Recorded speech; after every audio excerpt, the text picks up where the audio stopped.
Hello, and welcome to another edition of the Two World Podcast. I'm one of your hosts, Jacob, and I have with me today my other host, who is. I am Barney. And Barney and I would like to talk with you today about the stages in the lives of our children. I have three children. Our oldest is Micah, who's in college. I have a middle child who's a daughter, Aubrey, who's in high school. And our youngest is a daughter also who is Hannah, and she's in elementary school. And Barney, I'll let you share about your children. Yeah. Um, First off, it should be interesting to note that Jacob and I are almost the same age, just less than a year apart.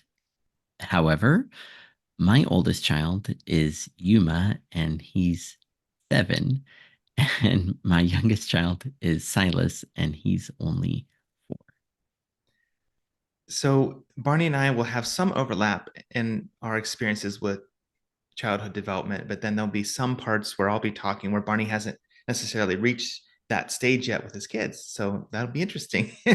Yeah. um, Oh, yeah. but just to kind of give you a little bit of background, Barney and I have been brainstorming for a while, a variety of topics, and this one has been on our list. And it's really interesting for us to, from time to time, pick a topic where we reflect on a certain part in our journey and in our story and try to articulate what we've learned from it and gain new insight as we move into the future. And this is one of those areas that's very rich and meaningful. And so we want to talk about what it's been like to be parents. And as we do that, to explore the various stages that our children have gone through on their journey. And so, um, maybe just to get us started, Barney, I think you're the one who came up with this topic for our list. Is there something that led you to this topic, or is it something you think about a lot generally? What kind of sparked the idea in your mind originally? I wonder if um, maybe I was thinking that I had a lot to learn and that I could learn from your experience. Um, and I think that since my kids are still pretty young, that we still, I think my wife and I still have kind of the feeling our way along kind of attitude where, each, like for example, this year, I mentioned in the last episode that, Yuma started elementary school. So that's a new stage. We have a lot of new stages that we just don't know how to, exactly what all they'll entail and, what's coming ahead for us. And so I wonder if I thought that listening to having us talk about this together would kind of be interesting to see the ways that things overlap, especially even though our kids are being raised in different cultures. There probably will be some overlap, I would think. So, kind of like, what are some of the universal stages, universal things that kids go through, no matter what their upbringing and schooling has been, and also just to hear how was it for you? Because I thought probably your story must be interesting. Um, Starting off as a dad when you were younger, and then um, my story might be a little bit interesting too, thinking in relation to my parents and how old they were. They were younger when they got started with kids as well than I am, and so I wonder if maybe my experiences might sound a little bit different from yours, but then there's still probably will be some universal overlap in that direction too, I bet. Oh, yeah, that sounds great. I love it. Well, let's dive right in, and perhaps we could just start out with the earliest years. And I'd love to share a picture of our son Micah when he was a baby. And this picture is taken when we were living in Columbus. And there, for those who are watching on YouTube, you can see my wife Katie's feeding him this carrot food. It's like a baby food puree made out of carrots. And she was very proficient at making these purees. And then she would freeze them in little ice cube trays. And then when it was time for him to eat, she could melt them um, and stir them up. And he would have a vegetable puree to eat. But this was early on when he was just starting to eat those types of foods. And since he was our first, we were very concerned about his sleep schedule, his eating schedule, that everything go perfectly. And we just wanted it to go very smoothly. And so we had quite a high anxiety level about how we navigated that. And I think by the time we had our second, Aubrey, who you'll see in this next picture, sitting beside her brother Micah, who was just 2 years um, after him, after he was born. Um, we kind of started to ease up a little bit and start to give ourselves a little bit more latitude and not expect things to go perfectly smoothly in all aspects, but maybe loosening up our expectations and giving more space for more grace for the process. And so I guess in a way, when you think about the early stages, which, in a lot of ways relate to those feeding schedules and those sleepless nights when your child needs you and multiple times throughout the night, and it can be a struggle. One of the things that I learned just even from going from Micah to Aubrey is just to be gracious with oneself and with your child, and to not expect perfection and that everything would go smoothly, but to be flexible as much as possible, and to try to understand that each child has their own unique dynamic and way of learning how to eat, and get easing into a sleep schedule, and it will look different for each child. And so we don't have to necessarily read a book and then think right away we can reproduce that or measure up perfectly to that, which is kind of the mindset we had initially with Micah. And so that's something that was really valuable. And I think hopefully, you know, it's something that informed our broader life too, not just parenting, that we not be so um, expectant of or searching after perfection in the things that we're doing, but that we give grace, when we try our best.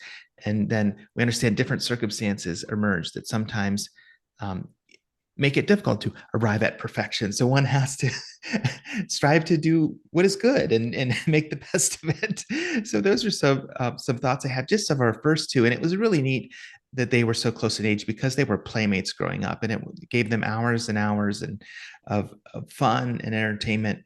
And now to this day, now they are quite good friends, and can share a lot in life, not just things of play, but things that they're interested in, about their friendships and relationships in school and many things. So that's kind of part of the beauty of seeing your kids grow. Um, so how about for you, Barney, as you think about the early years for Yuma and for Silas, do you have any initial thoughts? Yeah, I think that probably our first time with Yuma was probably pretty similar to you as well, where I'm not sure if I can really speak so much for Ayako and her point of view. She and I both did a bit of reading before we became parents officially, and I think she was able to use that as a nice guide, the things that she learned. It's interesting that she too had baby food in different ways that she would mash up a puree or whatnot, and then we would freeze those, and that really did make feeding time a lot smoother for us. But I'm curious, when did you ever mention this to Micah or ever ask him? Did he ever have any, being only 2 years apart, did he ever have any memories of when Aubrey wasn't around? Oh, wow. That's a great question. I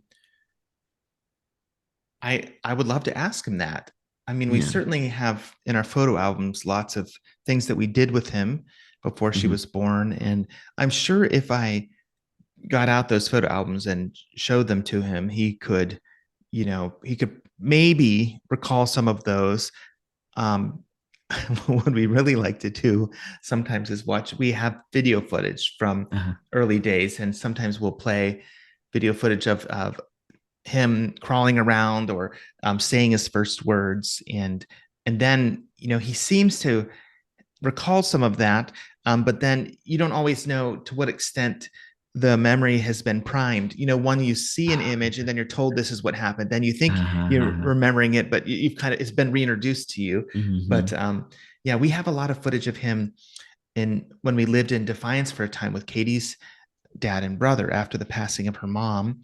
Um, we have a lot of footage of him going around the house and saying his first words. And then we moved to Worcester, and the same thing. We filmed him going around the house and playing with toys. And it's just kind of nice to have those videos. So I've showed them to him over the years. And so I think he would probably say that he had fun and he enjoyed himself. But once his sister came on the scene, there was definitely a lot more activity. And I think, he it was there was more to do. Although, as you know, when you have another sibling there, um, there can be competition. And we have one video where Aubrey is just real little, but she's starting to get agile enough to like crawl up and grab at his stuff.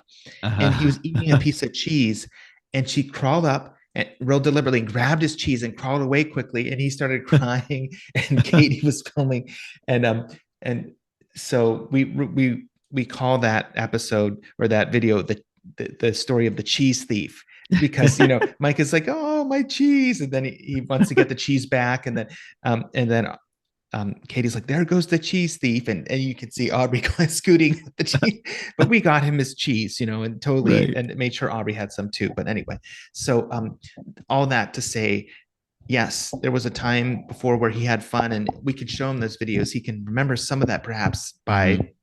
being refreshed by the videos, but then when his sister came on the scene, they had a lot of fun, though they did at times get after each other. So yeah.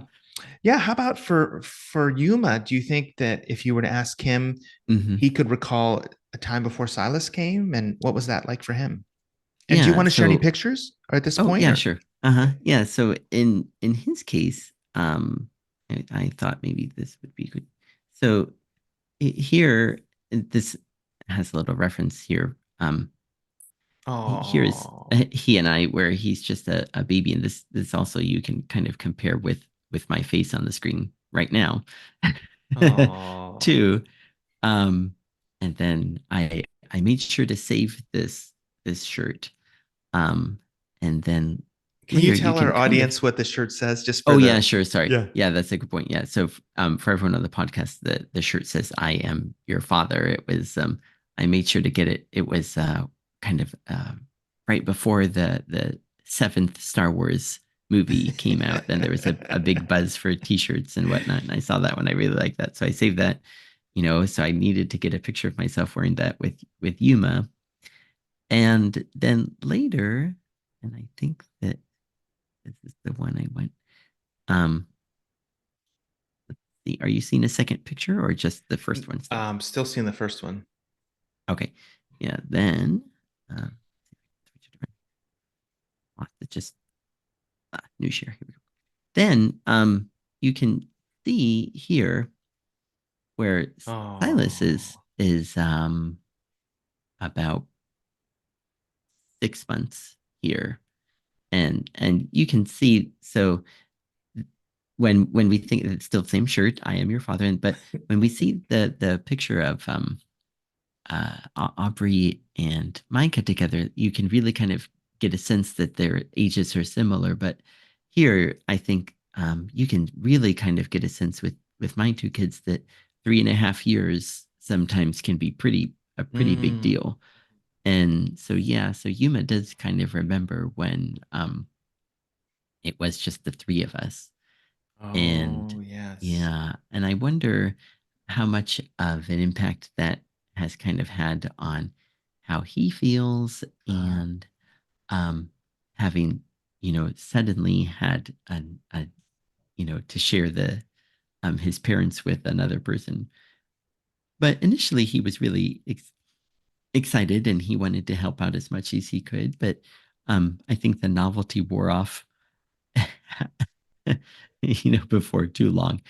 But But this too has given us a chance to understand how he is feeling when he can really remember how it was when it was just the three of us and how his life was then.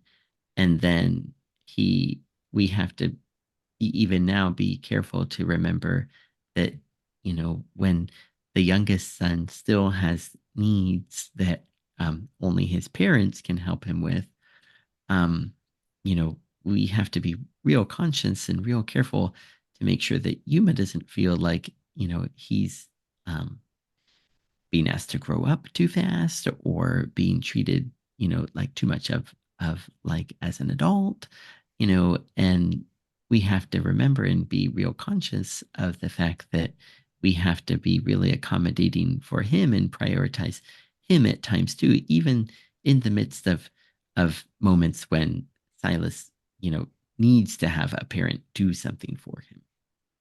And that was something that I think we didn't anticipate would be the case of having kids that were separated, even by just, you know, we didn't realize that there would be such a big difference between siblings that are only 2 years apart versus siblings that are 3.5 years apart, and we're still working on navigating this to really um, affirm Yuma and help him to remember that he really does. He's not just being overlooked, and he's not just you know, the oldest child that has all these expectations, but he's allowed to be, a kid too. Hmm. I'm really glad you mentioned that because depending on the age gap between your kids, that does affect these dynamics between them and whether they're seen as a playmate or more a disruptor of the order of the family, so to speak, and Yeah. um, in our case, our third child, who I'll be sharing a picture of in just a little bit, Hannah, has a 10-year gap with our oldest Micah, and an 8-year gap with our second child Aubrey. So there definitely is for them that sense of distance. Like, I mean, they love her dearly, but she came on the scene and wasn't a playmate. They were actually more in the role of almost being, well, the kind of a, I would, I don't know if I would say caretaker, but I kind of mentor figure, so to speak, as the older Mhm. siblings, 'cause there's a Yeah. gap and they could kind of teach her things about life. But at times, Mhm.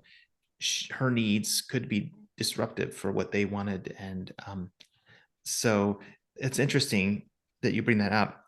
Could we transition from the baby stage onto the toddler preschool stage, or did you want Oh to? yeah. Did you have any more pictures you wanted to share from the baby phase? Or Um. No. Yeah. okay, I'm. Yeah. Good. okay.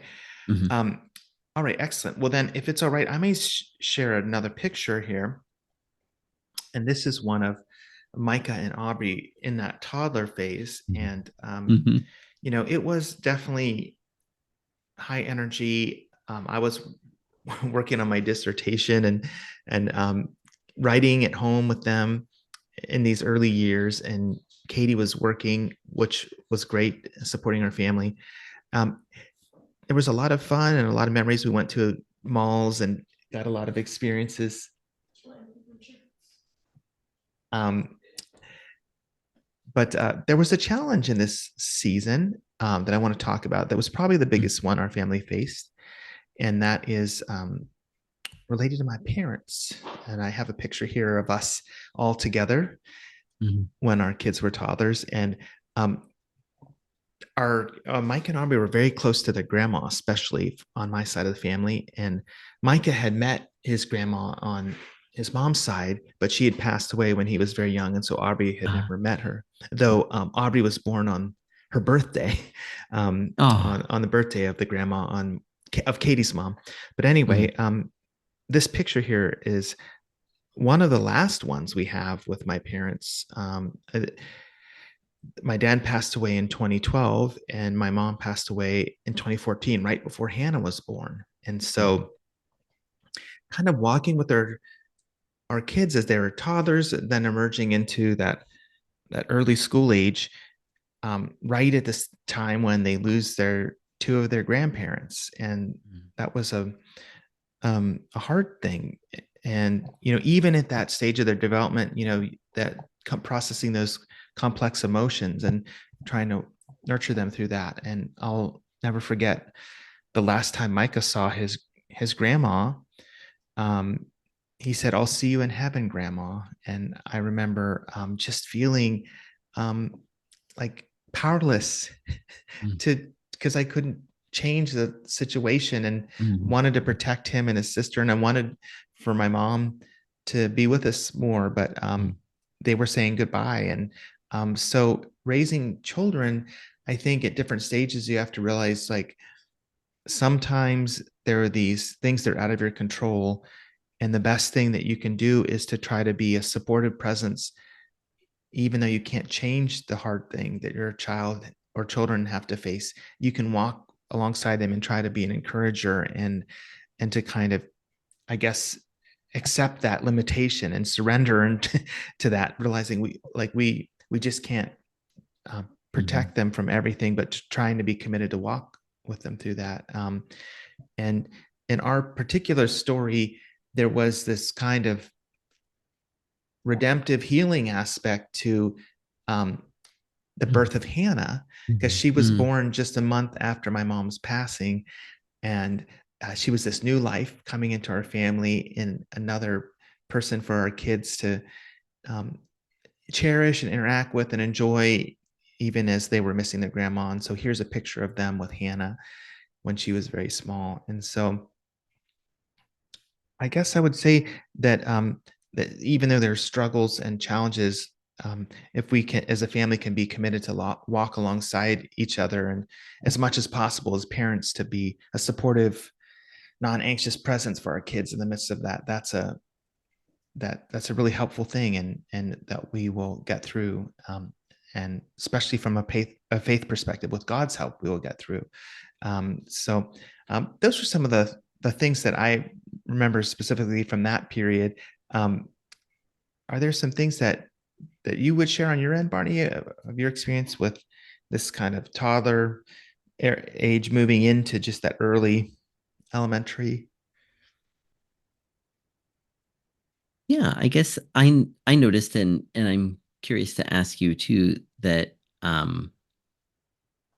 you start to think to yourself about the nature versus nurture debate. And I noticed a lot of things that Yuma picked up or Silas picked up, or started doing, and thinking, that really is a lot like me, or it's a lot like Ayako. But how did they start doing that, or why are they doing that, or where did they pick that up from? Because I don't think that I was necessarily doing that, um, and yet here they are. It's become a part of their personality. And one um, thought that came to mind, and I can try to share this image here, is I think that Yuma happened to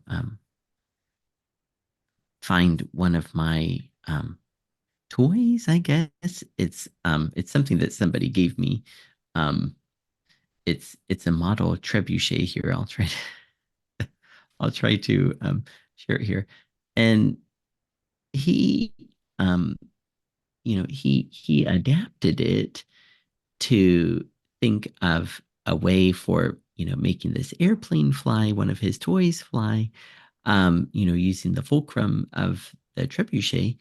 And you know and I thought, wow, here he is. He's maybe 2 or 3, and we can see already this real mechanical side of him come through. And my thoughts of what kind of personality would he have, maybe, or what kind of person would he end up being like. And you start to get real glimpses, unexpectedly, of what kind of person he might be, even at this real early age, just by how they play or what they're interested in, or um, but probably especially how they play, as in, is it okay if it's not perfect, or do they really want it to be perfect? And then those are the things that kind of um, touch on what you said about parents being a non-anxious presence. And you think to yourself, am I, exhibiting these tendencies, or this kind of personality type, by am I acting like this unconsciously because I was hoping to myself, hoping I'm going to try to be a more real, relaxed presence and be more go with the flow and this and that when my kids are around. And I wonder, did I not do it, or is this just somehow that they didn't pick it up from me, but it's just built into who they are? And um, we especially see such a big contrast between Yuma and Silas. I don't have any kind of pictures to kind of typify how he has been, um, in the toddler stage, but he is, completely barrels of laughs, kind of like I think the other day he walked around the house with a box on his head just for to make us laugh, and and we think how could these kids be so different? And it probably is a little bit of the environment where they grew up, but it's also a lot of I think a lot of it comes from DNA too, and just the way things go together. And it's just so interesting to think um how much of this do we really have a lot of input or um, control over with our kids, and how much of it is just going to develop just because they are who they are. And that's kind of the stage where we are seeing these things emerge, and then just kind of touching a little bit on elementary, seeing Yuma overcome some of the things that were hard for him when he was a toddler. And we really praise him a lot these days because he's really um, making conscious effort, or just he's over getting over the things that used to make life tricky for him. And we really are real careful now to show him how proud we are of him for being that way and doing that. And it, it's always in the back of your mind, though, did I do enough? Did they really feel how happy I was for them, how grateful I was for them? And it makes me think of this meme that I saw online of like, it said like, um, my child after I accidentally bumped into them, and then like the child's face is just like kind of, you know, everyday kind of face, and then how I felt after I bumped into my child, and the dad is like pleading, like please forgive me, and there's just it's so you always wonder like we're feeling so many strong emotions for our kids, and we wonder is it getting through to them, how much we care about Hmm. them. And so Yeah, there must be so much that goes that through the ether that is communicated one way or the other. But our kids aren't necessarily they're just responding the way kids do. So that's really interesting, Barney. I feel like if I'm hearing you right, it's a question of how do we nurture them in their own passion and identity and like what they're drawn to. How do we support them enough so that they feel grounded and encouraged?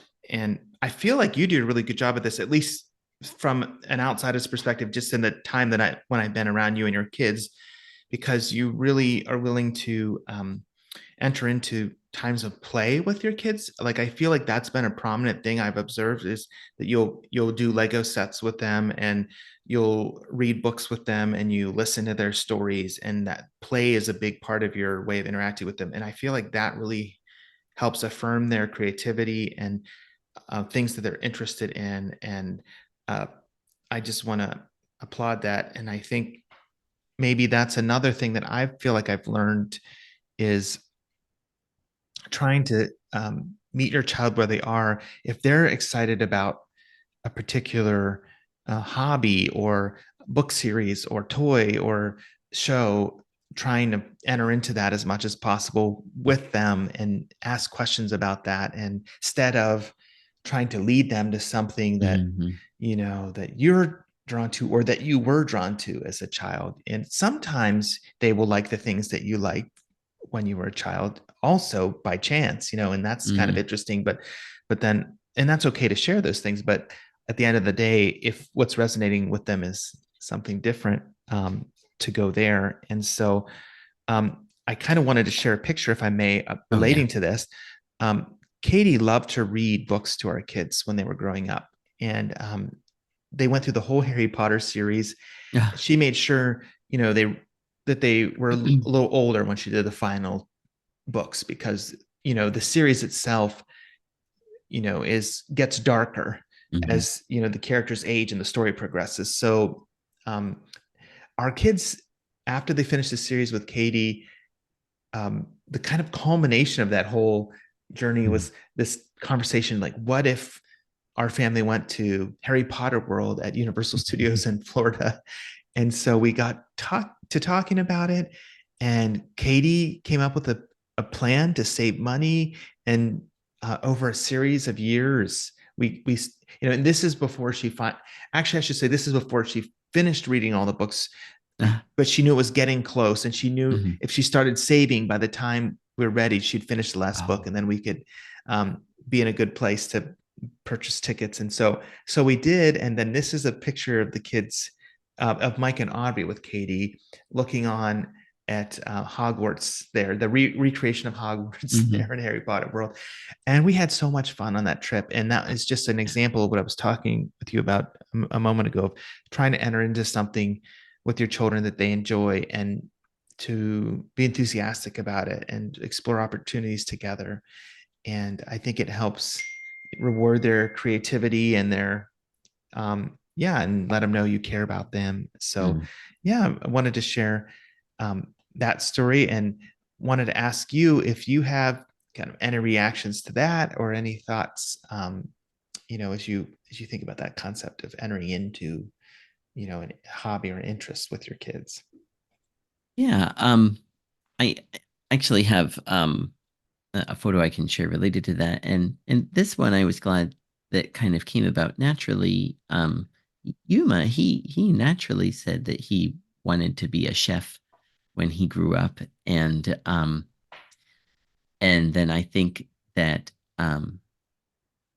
probably they saw a lot of us cooking at home, and I always like baking things, and then so it gave a lot of chance for him to practice that, and thankfully he really enjoyed it, and I think also the kind of the more mechanical technical part of him really enjoys the recipe, that it's laid out as a formula in a way, and it has steps, and um then this was one of the nice things about having his younger sibling, that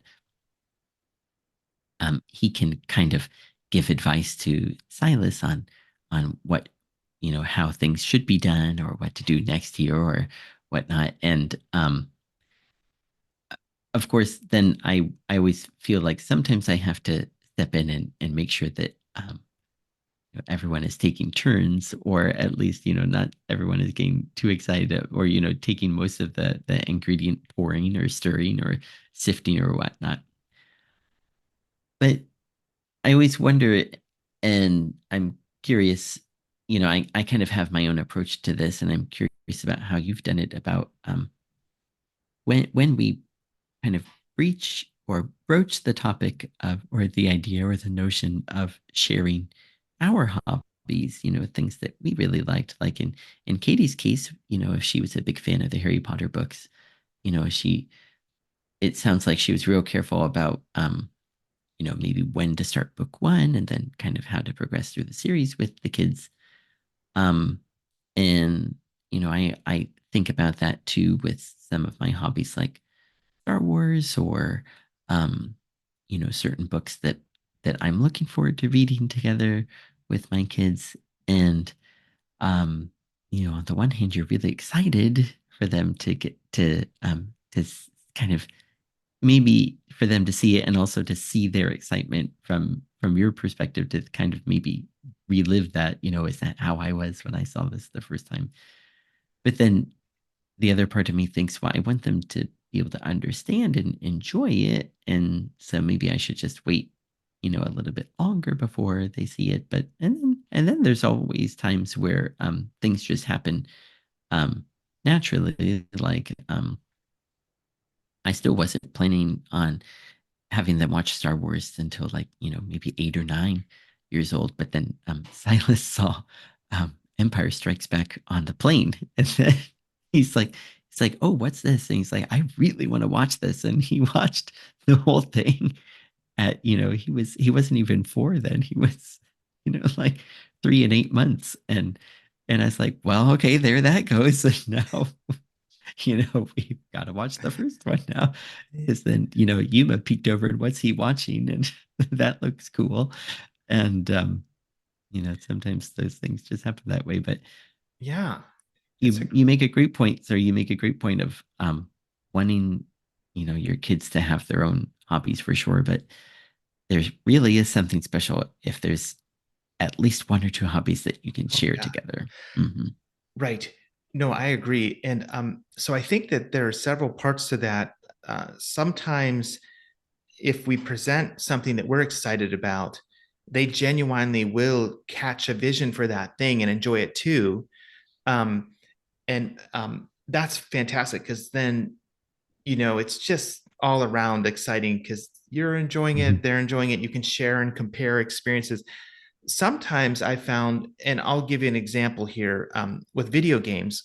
When our kids were young, I introduced them to Super Mario Brothers and some of the other classics, Pac-Man and Tetris. And Micah was really into driving games and PC gaming, which neither of which I did a whole ton of growing up. So, you know, he would play some of my games with me, but then quickly I realized he was interested in these other types of games. And so Mm. I just decided early on, I'm not going to try to, get him to spend more video game time with me playing the games I like. I'm going to try to ask him questions about the games that he wants to play. Mm. Um, Hannah at one point was really into Pokemon cards. She still likes them to a certain point now, but I mean, there was a time when she was very excited.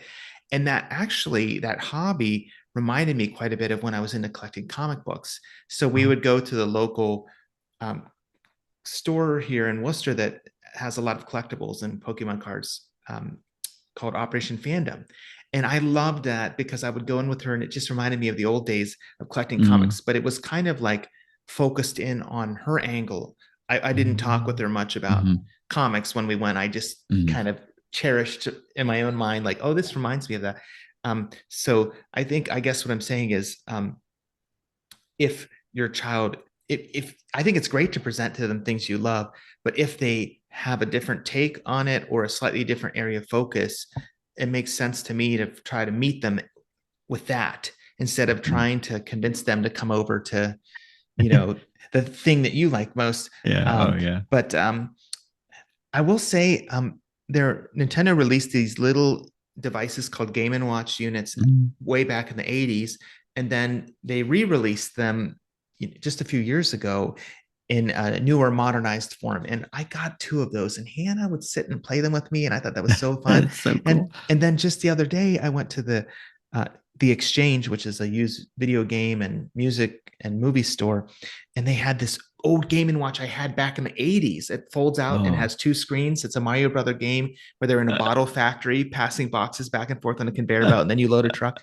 And Hannah was interested in it. So for a number of days before she'd go to bed, we'd sit and she'd play the left screen. She'd be Luigi and I'd play the right screen and I'd be Mario. And we'd pass the boxes up and down the conveyor Oh. to each other and then load the truck. And it was so much fun. So there are times when it does line up and Mm. that's great. Mm-hmm. Mm-hmm. But I guess I'm just thinking about the idea of nurturing your child's own Mm-hmm. sense of self or their creativity. How do we, if we presented an idea and if they have a different take on it, how do we meet them there?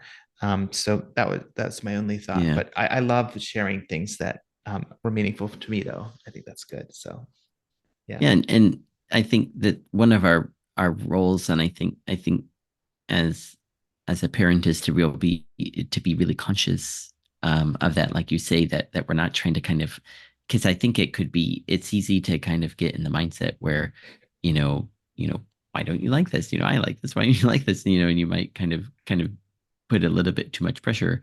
But like you say, if you're really mindful of it, then um, maybe it'll take a different avenue, or maybe you'll find things to be interested in their hobbies, or maybe you'll find connection. Some, like you say, with the comic books and the Pokemon cards, maybe you can find a connection.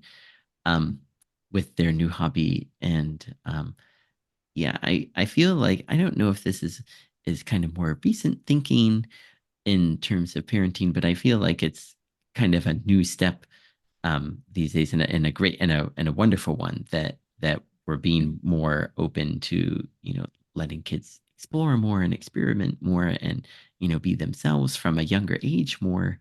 And it in a way, this might be a challenge for you and I and us as parents too, as it's a pretty different step maybe than from what we experienced when we were growing up. And so it requires us to really be more conscious in the moment, and careful of how we're raising our kids, and um, you know uh, the realizing the small things that we might say or do, even if it's unintentional, have impacts on how they feel or respond to things as well.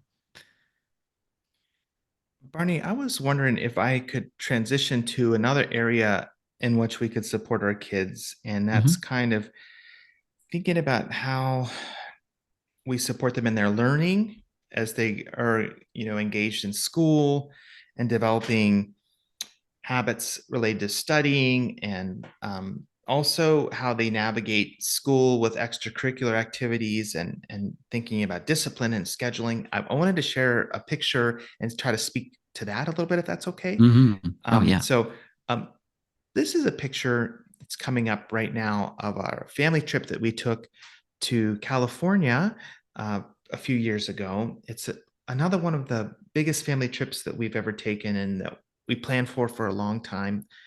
Katie has family in California, and we wanted to get there eventually, and we finally did. But the reason I'm sharing this picture, it's a it's of a really interesting um, beach area with an ecosystem that is very Hmm. fascinating. I believe it's called Lovers Cove, something like that. It's in Monterey, near the not far from the Monterey Bay Aquarium. But you can go onto the beach, but then off to the side you have these large rock formations, and as the water comes in, it fills these little cracks, these water formations, and there are all types of interesting examples of marine life in these water Hmm. pools, um, anemones and other sea anemones and other things. Hmm. And our family just loved looking at these creatures. And it reminded me of this idea of how do we nurture our kids in our learning.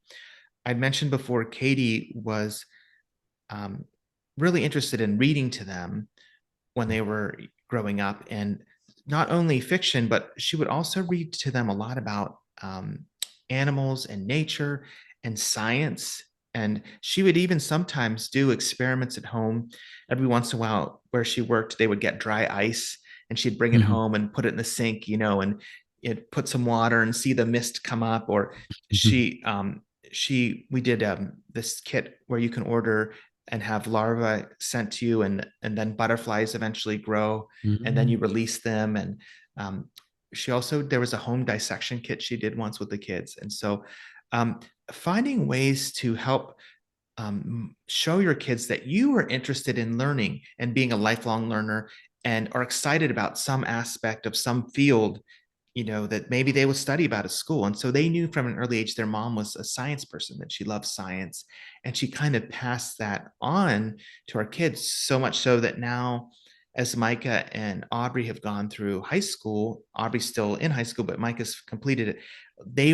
Their science classes were some of their favorite classes, and they Hmm. really put a lot of attention and focus on them. And I think it stems back to some of that intentionality that their mom had, not only reading to them, but also telling stories, sharing experiences, and excitement and enthusiasm for a field of study. So I guess I'm just thinking, I mean, I'd love to hear your thoughts about for your own experience, but even for listeners, if they have kids and they're trying to think of how do I support my kids and help them develop a desire to learn or a passion for learning. Well, share your own story with them about things that you were excited about learning yourself, and maybe even find ways to bring that home. Maybe there's some book or activity or something that can be done in the home that helps bring that to the forefront. So, Are there any things like that on your end, Barney, that you can think of, or maybe even your own reaction to that idea of being a Mhm. lifelong learner and trying to pass on that passion? Yeah, that's a wonderful point to make. And probably people listening along too are probably remembering times when their own parents where they noticed them like studying for something or you know, kind of trying to find a way to um, uh, show their passion for what they do. I always, in my case, I always loved and still do hearing my dad talk about plants and um, just this summer, Yuma has people in Japan have summer homework and winter homework. And, for his summer homework, he had to do some kind of project. And we decided to do it on how does corn grow? And, we went out there and measured and, took pictures and whatnot. And Yuma liked it enough, I think probably because it was homework, but I found myself, just fascinated standing there listening to my dad talk about, this is the anther and corn has to cross pollinate. And these are the ways that it probably cross pollinates. And, the genome is so complex and one silk is one kernel of corn and, all of these things. And I just thought, wow, this is just amazing and fascinating. you know, at that time, Yuma was, off somewhere else, playing. but, but yeah, I think if there are way, in my case, I had a lot of hands-on, with the garden at home, that related directly to what my dad's childhood, but also what he did for work. And then, in my mom's case, if I ever felt sick, Oh, or, right, right. why am I feeling this kind of pain? And then um, so then she as a nurse could teach me a lot of vocabulary and kind of help me to diagnose, well, this probably, if this happens it might be an indication of this, and then I still kind of use, of course I still wish that I could run things by her, but I still kind of use all that I learned as guidelines, how soon do I need to go to the doctor, um for how I'm living now. And in my case with my kids, it, it's harder because when we read books together or when we talk together and play together and watch movies together, they are learning English, um, which is a subject at their schools. Mm, And interesting. so yeah, that's kind of, I I think that Yuma is proud that he's such a good student in his English class. Um, but I wonder if he's if he sees it, I mean, I think that he sees it. This is just the language that he uses when he plays with Dad and with Silas. But um, in a way, I think he sees English also as this is something that not everybody can speak, and this is maybe very useful for him in a way. And so I kind of teaching him these things, but then I always wonder, you know, how can I, like you say, how can I model more interests in learning or in creativity and so I always make sure that we do lots of coloring and lots of painting um, and I try to do lots of singing, but they don't really like my singing very much. And I try, and I'm always making up new songs, on the spot, and they don't really appreciate that either. And I always think, why these songs are very clever. Why don't you guys like these? And they just want me to stop. And I think, why? Because you should appreciate this. Th- This must be a dad thing because I do songs too, and my family that are the same way. They do not want to hear my songs. Yeah. No, it must be. Yeah, another reason for this being a good topic for us to Oh discuss. Yep. man. Um, well, how do you have you found that you kind of give them some guidance in terms of like the schedule that they have? Like, do you tell them, all right, now, when you get home from school today, remember you have swimming at 5, so your playtime is just going to be half an hour, or you should make sure, it's about 20 minutes till we need to leave. So maybe you should go get your, your swimming bag packed, or your clothes ready. Or have you gone to the phase yet where you're kind of coaching them a little bit on temporal awareness? My wife is very good at that, and that's something that is really helpful in parenting, to have a spouse that has that skill to kind of help your kids think through what's coming next and how they can prepare for it. And I think that does help. When, with this topic of creativity and learning, it's kind of another tool in the kit of things available to them, that they need to have: creativity, learning, temporal awareness, and ability to navigate schedule. And I wonder if you have some experience with that. Yeah, I think that are you familiar with the experiment of the marshmallows and I think like the 3-year-olds or so? And the researcher says, if you want one marshmallow, you can here it is, you can have it right now. But if you wait 5 minutes, I'll give you two marshmallows. And then they did a real longitudinal study with these kids, and over a long period of time, and they found that there might be a correlation between um you know um I, I don't want to say success, but how is it measured, but their trajectory of their how their lives went for them, for the kids who waited 5 minutes, seemed to have a more positive impact in their lives, being able to kind of have delayed gratification and kind of think things through than the kids who took the marshmallow right away. So that, I don't know why that has always been Interesting. in the back of my mind, you know, Yeah.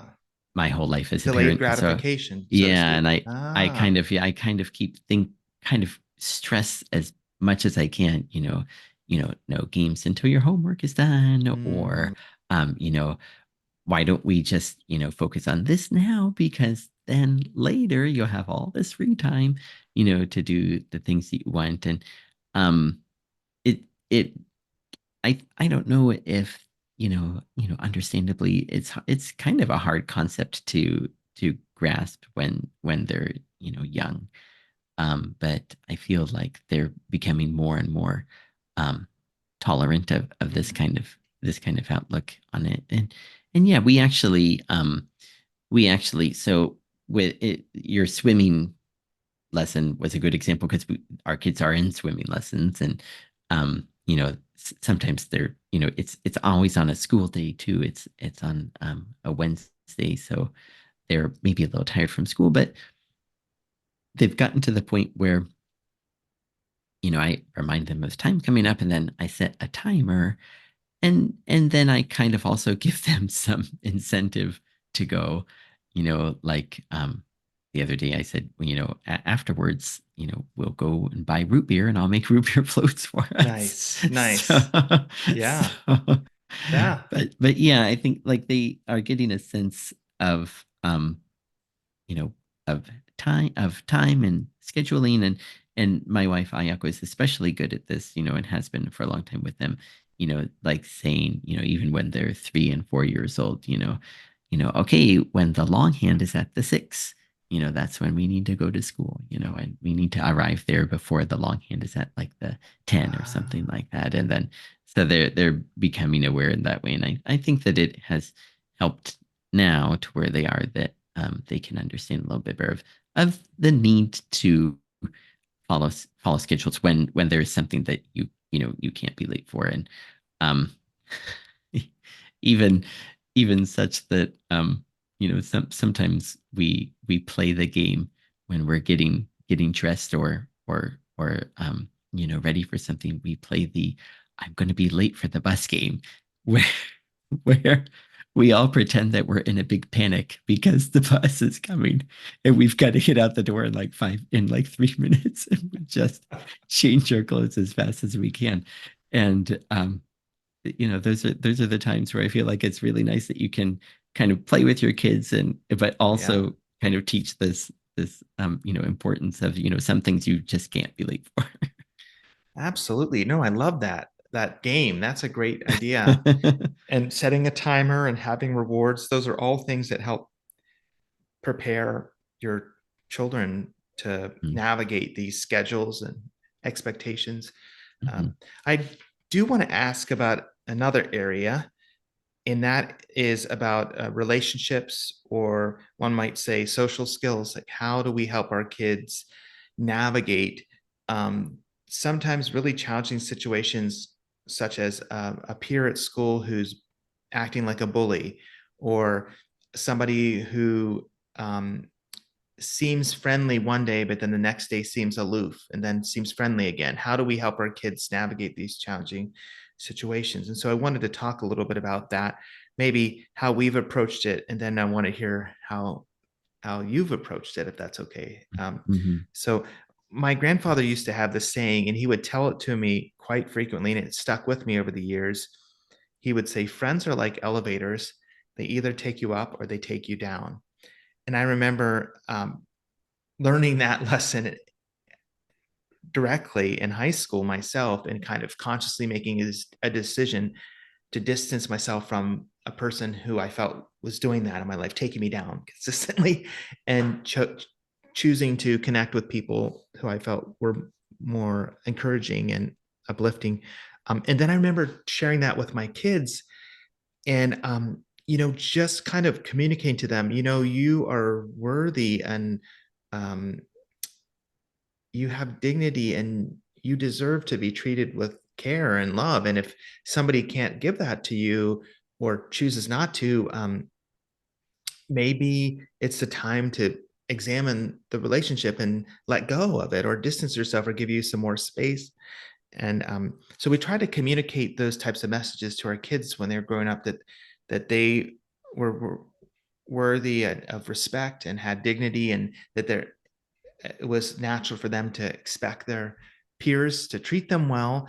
And if a person couldn't, to like empower them to say, sometimes you can have distance, or sometimes you have a conversation maybe the other person doesn't realize, um, or if you have a conversation and the other person is unable to change or not willing, then it's okay for you on your end with what you can change to react. But we've also learned that sometimes the measurement of the outcome of success um, shouldn't be the parents feeling good about what results, but somehow maybe more the emphasis should be on the child and the outcome that feels good to them.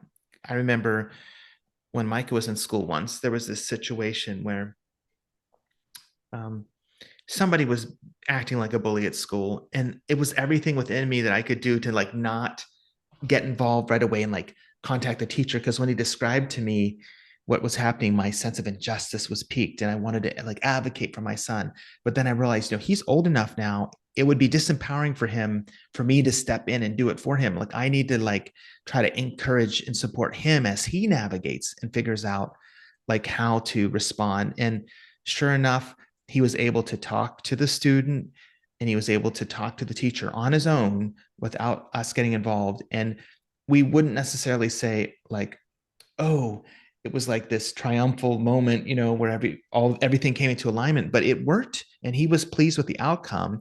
And we had to kind of be like, as parents, okay, that's good enough, because on his terms, he felt like he was able to address that, and he was the primary agent acting. It wasn't us, as a helicopter parent swooping in and fixing things for him. And so I know your kids are approaching, adolescence. They're getting ever closer to that. But we experienced when they entered that, all the stereotypes of like the emotional roller coasters, and friends being unreasonable, and feeling, at times our kids feeling isolated. And in the midst of all that, I guess my advice that I've learned that I would tell my younger self is, try to be a good listener, support your kids, let them know that they're valuable people, wonderful human beings that you love, and that they deserve to be cared for and respected. But don't try to step in and do things for them, that instead try to empower them to act on their own behalf. And if things were serious to a certain point and you needed to step in, that's fine. But on the whole, it feels like much better to be a good listener and a non-anxious presence, and to empower them to respond. And so those are some of my thoughts. Do you have any thoughts about that idea of relationships and social skills and how you navigate challenges like that? Yeah, I know what you mean about how when you um hear these stories of things happening to your kids or maybe even see it happen, how it just really impacts you so strongly and you want to do all that you can to take away the hurt that they're feeling. And how wonderful it is that in the story that you tell that Micah was able to do it on his own and get talk to the people he needed to talk with and get some kind of resolution from that. And yeah, those are the kind of things that you only have a few, maybe you only have a few chances to teach that lesson. And if they learn it, wow, they're so much better for it. Um, in our case, like you say, that Yuma in elementary school, just in his first year, isn't really running into so much dis um you know so much trouble, I guess, in the way that people react, relate to one another at the moment. But he does mention some kids that maybe have just general trouble in school or with the rules of the classroom or the flow of the classroom themselves. And um, I think that I've noticed that maybe he kind of picked up on my way of trying to maybe like give the benefit of the doubt to people or to remember that there's a lot that we don't know. And so I often say, or he often says, maybe they weren't feeling well that day, or maybe something else, or maybe this or maybe that. And trying to instill this idea of really you know getting to know people, or like I said, giving people the benefit of the doubt, not being so quick to think, this person is just a troublemaker just because they like to make trouble. That's what they do.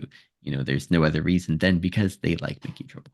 But thankfully he's kind of looked at it as a way of maybe there's um, maybe it's related to something else. And also, I think being able to kind of name that there's an unknown that factor or element that goes into the way that students are behaving around him, that he doesn't feel like it's related to him. And so I think that he takes things less personally and is able to kind of just keep, you know, shrug things off easier and kind of go with the flow a lot better and continue doing what he wants to do. And then like kind of related to your grandfather saying, he'll choose to play with these people instead of those people maybe, or on some days, or like in gym class, maybe he sees some value of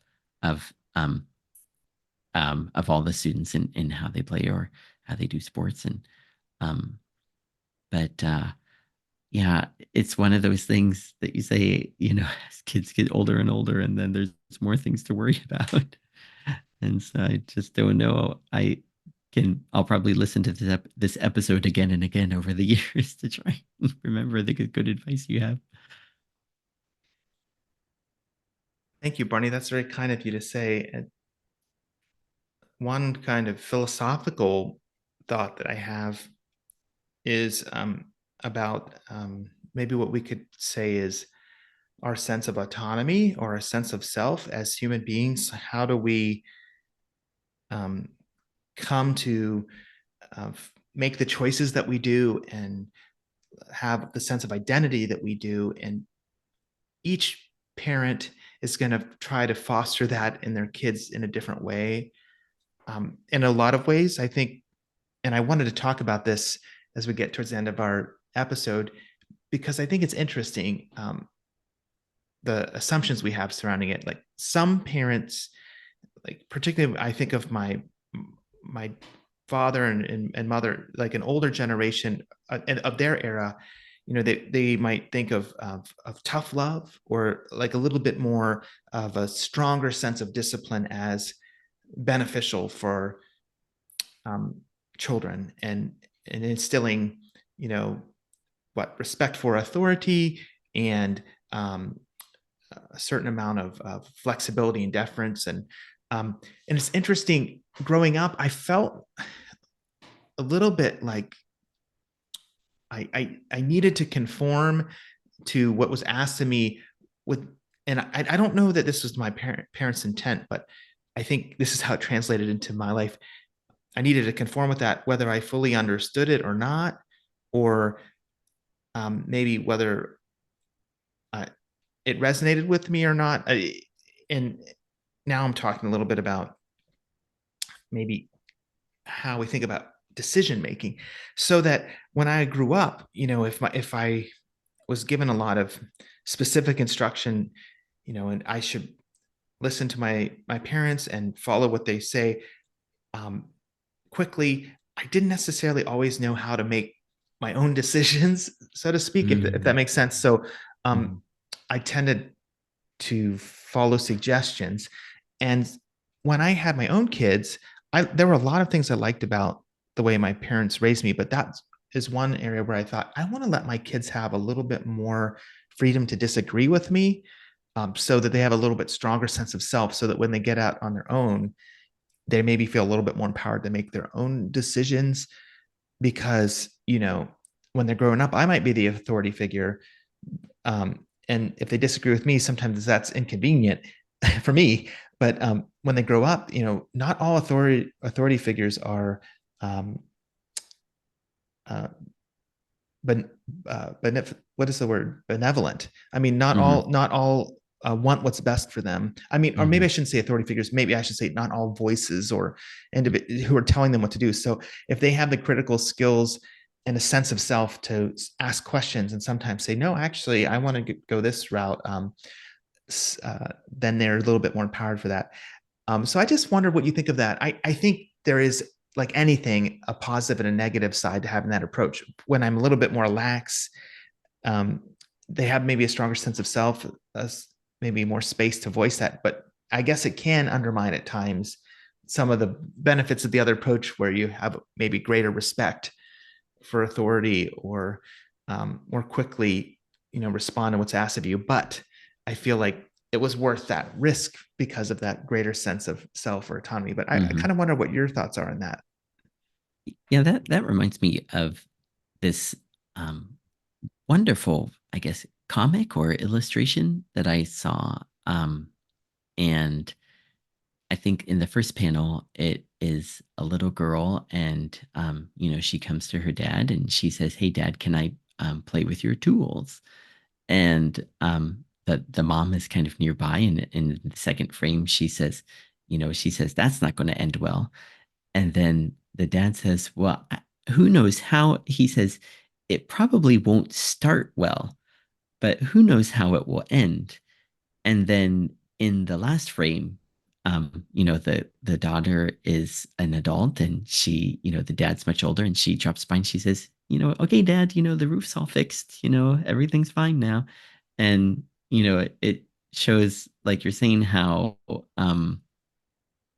like giving our kids that freedom to experiment, or like you say, to disagree with us, um, and to tell us their opinions on things, even, and to feel involved in decision making.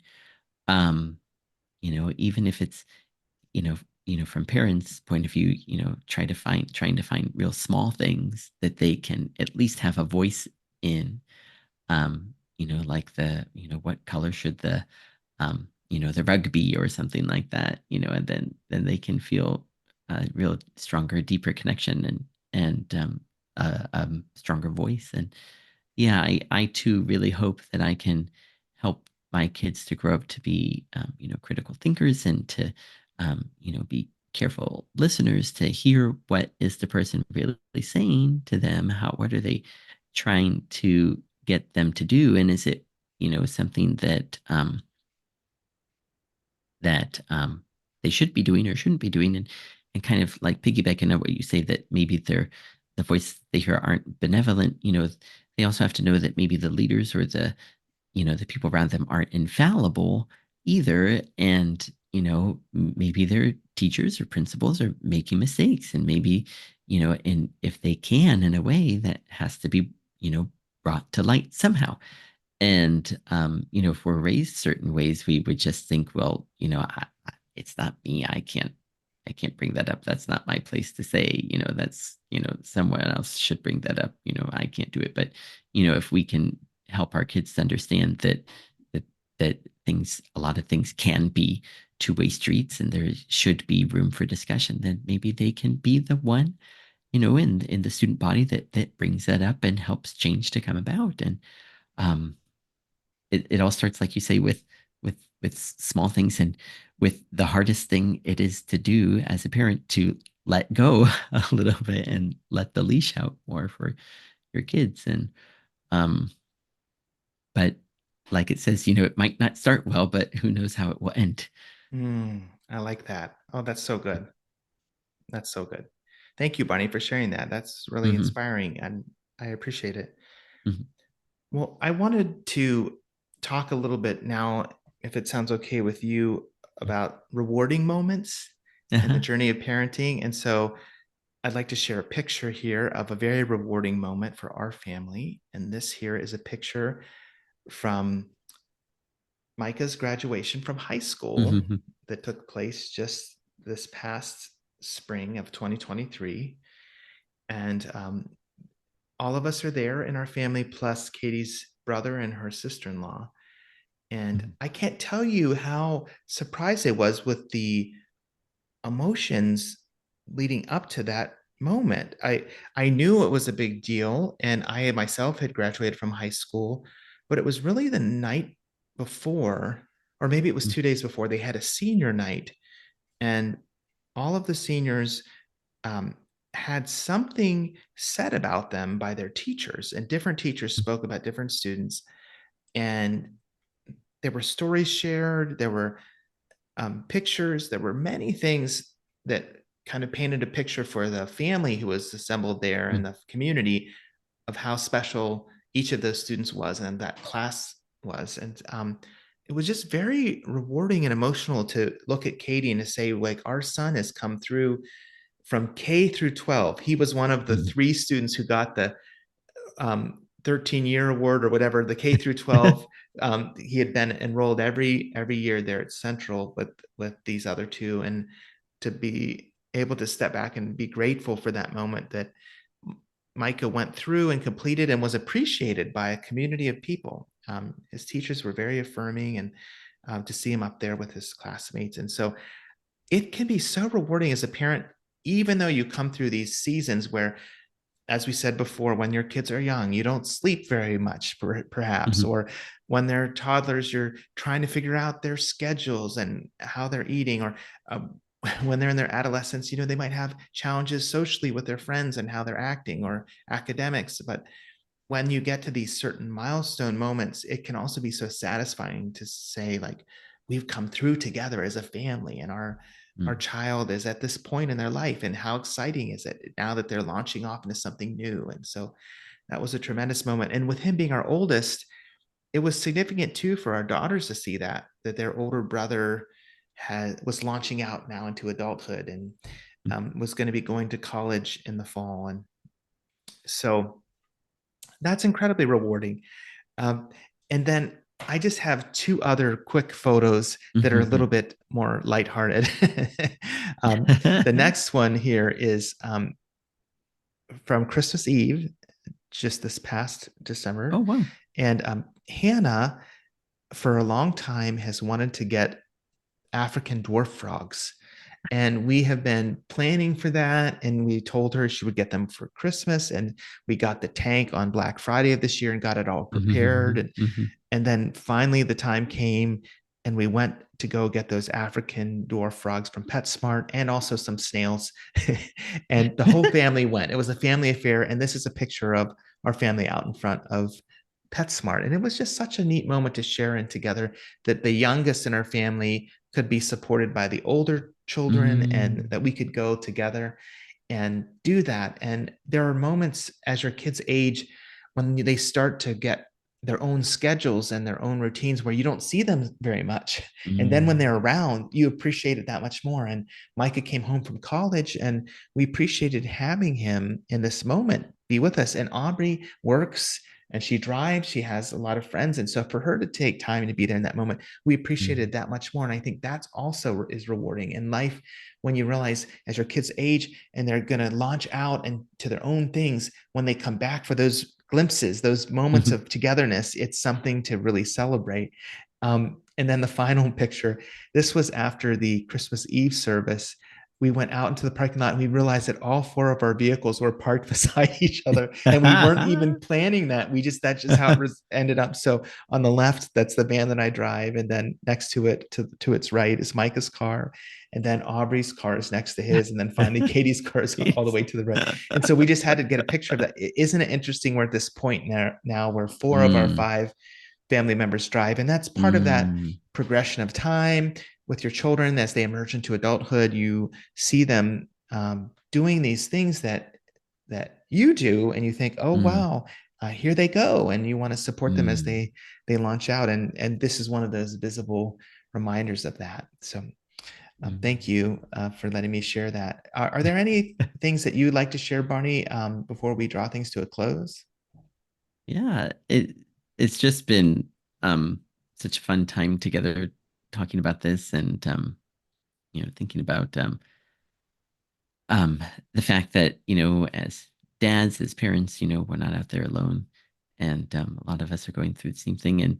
And to be reminded of, maybe the things that we're doing are going to work out, or, maybe we should try a different approach for certain things, or maybe we should just always try to make it fresh. Who knows? But um, talking about being parents and our kids and their stages in life has been and how we deal with them at the different at the different kind of stages in our lives that we are at when they're going through their different stages has been helpful for me and interesting and hopefully for everyone else along with us too. Did you have other thoughts you wanted to add, Jacob? No, I think that's it from my end. Thank you. Yeah. So then we would like to say a big thanks to everyone who was listening along. And I'm glad that I can say that I wasn't necessarily conscious of this while I was talking with Jacob, but I'm glad to say that probably my dad is listening along out there. And I hope that he feels affirmed through today's episode too. And for everyone else who isn't my dad and listens along, we're very, very thankful for you and or watches along. And we hope that you, like Jacob and I, are looking forward to the next episode. So for the Two World Podcast, we will see you all again next time.